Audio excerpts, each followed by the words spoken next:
Za one koji su pristupili stranci kasnije, znači, ili možda ne znaju,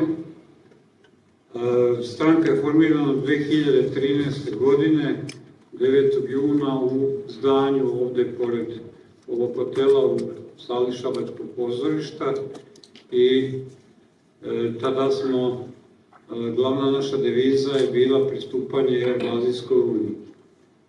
Pokazalo se da u proteklom periodu i dalje je aktualna ta naša deviza, da se ništa nije promenilo i da smo tada bili evroskeptici i sada smo i dalje i pokazalo se da mnogi koji su bili za Evropsku uniju su došli na naše položaje, na naše mišljenje i sve više takvih stranaka, pre svega orijentisanih ka desnom bloku, pa čak i jedan dobar deo članova vladajućih stranaka.